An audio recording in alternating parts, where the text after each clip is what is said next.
What's up, people? How are you? I'm doing pretty well. Thank you for asking. So before we begin, just want to say thank you to Nanlite for sponsoring today's video and providing some lights and being able to show you guys what I could do with them. So to walk you guys through what today's video is going to be, essentially I wanted to come up with an idea for solo filmmakers, run and gun shooters, and one-man band kind of people. And a lot of people have reached out to me and asked me like, hey, if you had some money to spend on lighting, like what would your one lighting kit look like as like a solo shooter? And essentially this would be what I would pick. The Nanlite Forza 500B2, Nanlite Forza 300B2, and the new Nanlite PavoTube 30C2. So having these three lights as your main kit can really help create some amazing images, and they're also extremely versatile. So hopefully in today's video you can learn a little bit more about these lights. Hopefully you can get an understanding of how these lights can also benefit you and the different types of uses that these lights can provide you. So hopefully you enjoyed today's video. Without further ado, let's dive right into it.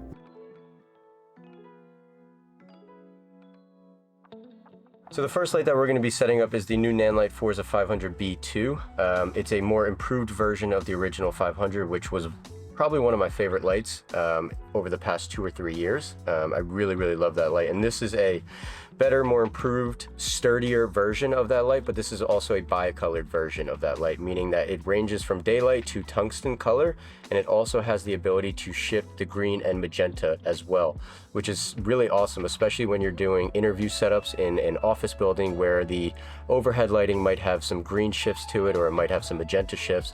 Being able to fine-tune your coloring is extremely important, especially when you're key lighting a subject. You want to make sure that it matches with the lighting that is built into the space that you are shooting. So that is a really great, amazing thing that they added, and I believe it's one of the only lights on the market right now that could actually do that. So I'm really excited for that aspect of this light. But what we're going to be doing with this today is we're going to be setting it outside of the window that we're shooting, and we're going to be playing around as a background light. So I'm going to try to imitate the sun coming through the window. And with the Forza 500, even though it's not the most powerful light in the world, considering that there is the new 720 that came out, this is a great option to have, especially on a lower budget scale, where if you're shooting like today where it's partly cloudy and you don't have any direct sunlight, you can still get some great output with this light to make it look like the sun is coming through. And now that the bi-colored version is here, I can make it look like it's golden hour, I can make it look like it's daylight, so it gives me a lot of range of options. And yeah, let's start setting it up right now. So something that I'm really impressed by with Nanlite is that they updated this kind of ballast holder.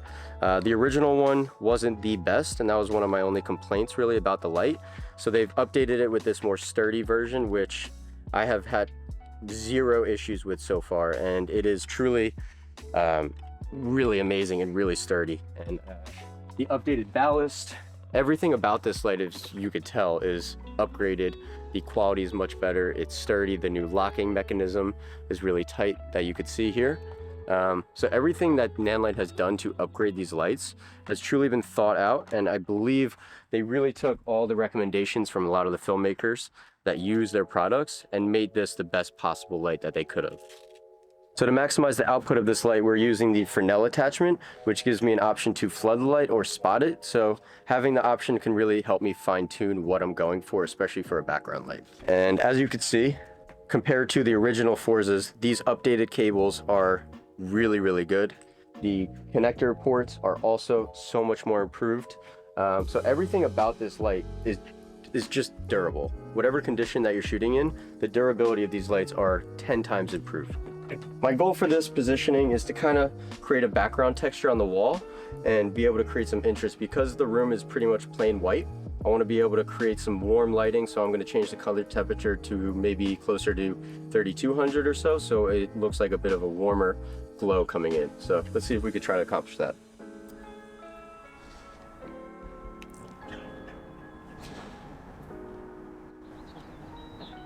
I'm going to start at 2700. And it's really cool because you can do a decimal place percentage increase, which is really awesome. But let's just start somewhere around 75% and see where that lands us today.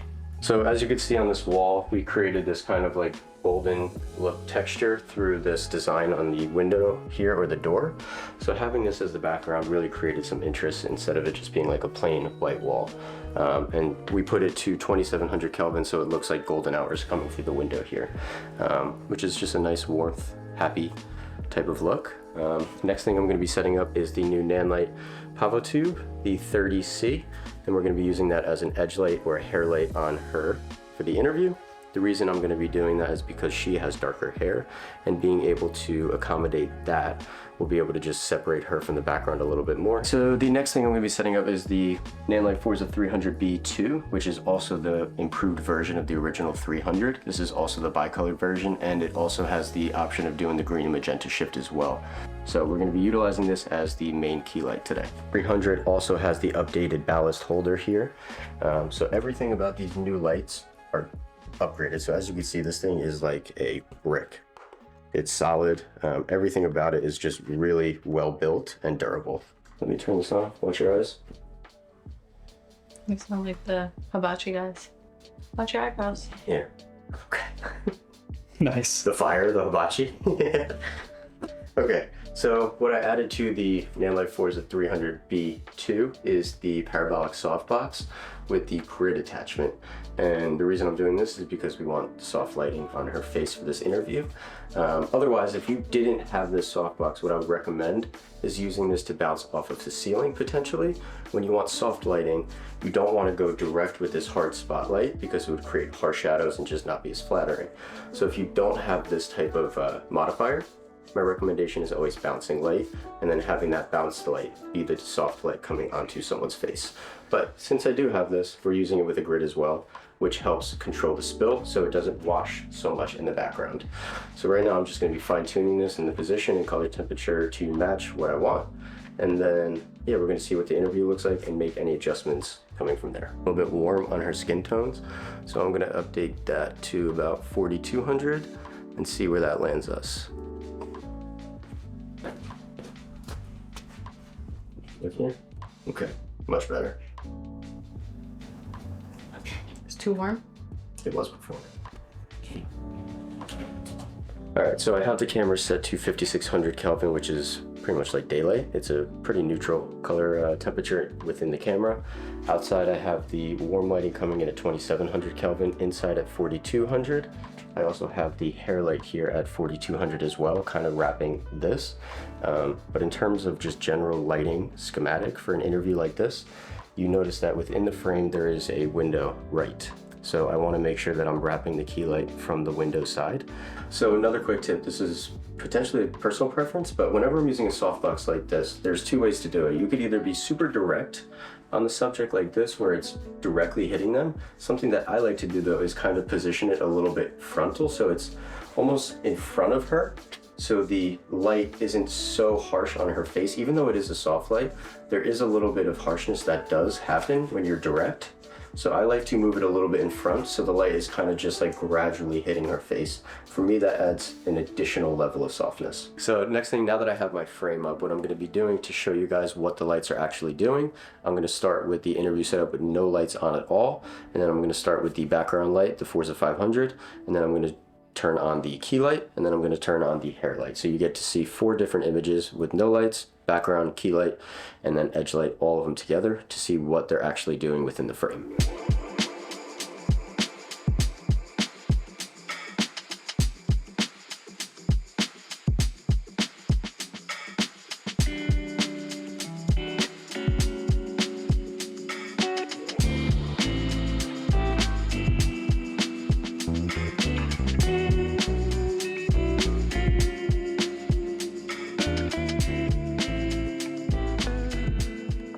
So the next thing that we're gonna do is more B-roll. So for a lot of people that are doing these mini doc style things, it's not just the interview, you also have to shoot B-roll as well.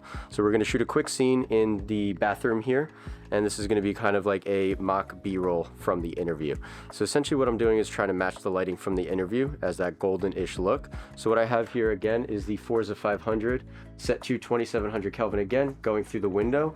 This time what I added though is a bit of haze, and the reason I want to do that is to show that this light is powerful enough to get the beams. And I know a lot of people try to get that look where there's like light rays coming through. So when you have light outside that overpowers the light fixture that you have, you will not be able to get that light ray because it doesn't have enough power to overcome the ambient light outside. So once I move the light over and just fine tune it a little bit, we're gonna shoot some B-roll. It's gonna be handheld, and this is gonna be a way for you guys to see that this could also be a good option to enhance your B-roll instead of just using natural light.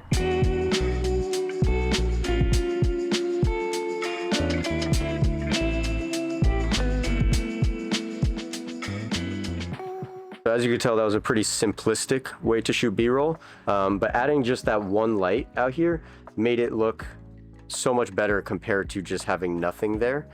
So as you'll see, this is what it looked like before having the light and what it looks like having the light outside.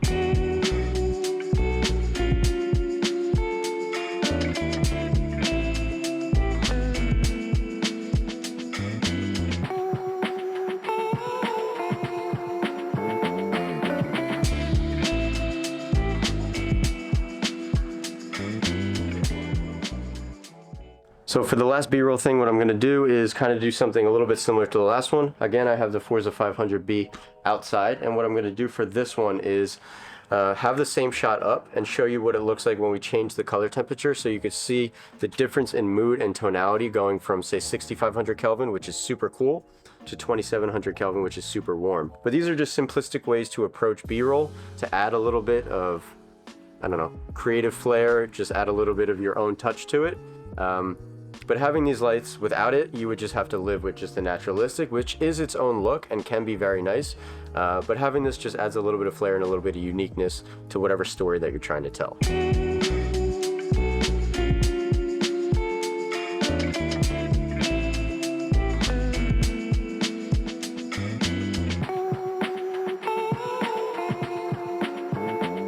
So for the third B-roll shot, I've actually moved back to my apartment this time. So what we're gonna do here is really focus on the Nanlite PavoTube 30C2. So the reason I wanna do this is because the last couple B-roll shots were really more focused on the Forzas. For this one, I really wanna show off how we can benefit from the PavoTube, especially utilizing the barn doors as well. First thing I wanna note is just the overall build of the new PavoTube. So this is the updated version of the original PavoTube 30C. First thing you'll notice is the thicker diffusion that Nanlite built into this compared to the original. One complaint that I had with the original was when you dimmed it down to like 1 or 2%, you would see the pixels. This one you would not because of the thicker diffusion. It also adds a better level of softness because of the thickness of diffusion. Also, with the 30C, you obviously know that the end caps are these big black caps at the end. With the original ones, they were quite large, and when you wanted to use them as like a practical light, for example, in frame, they didn't really pass as a practical because of how big those were. But with these newer ones, they're definitely a lot smaller, lower profile, so they can pass more as a practical light. The other thing to note is, similar to the original PavoTubes, the dials at the end are the same, the menu system is pretty much the same, the power switch is on the end cap though, so that is an update. The other biggest update that I want to mention is the fact that these are Bluetooth capable. Similar to the Forzas, you can add these to the Nanlite app. And a really cool feature actually with these is something that I found out, is that there's a feature in the Nanlite app, kind of like a color picker, for example. You go to the CSI mode and you go to the camera button, and what will pop up is a window showing your camera. And you could essentially take your camera or your phone, point it at whatever light fixture or practical that you want to use as the motivating source, take the picture, and it'll match the color temperature on your tube.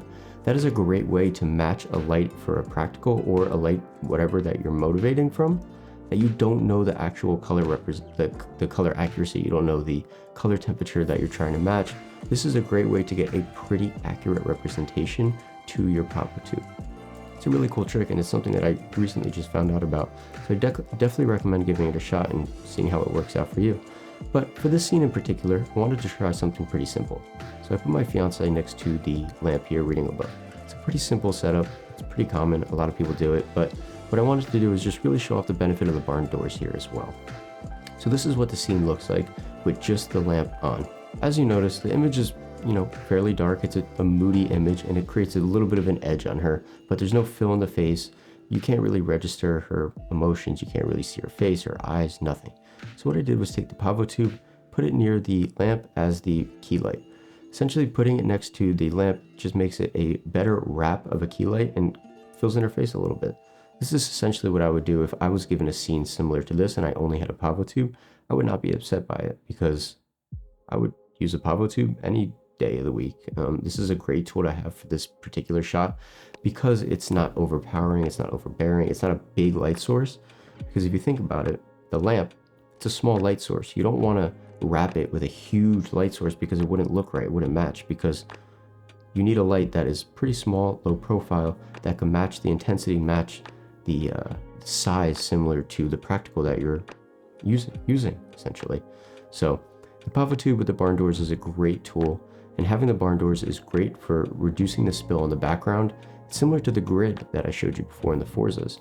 The barn doors reduce the spill, it creates more directionality, and having the barn doors essentially means that you are thinking more about the direction of your light and how you want to use it.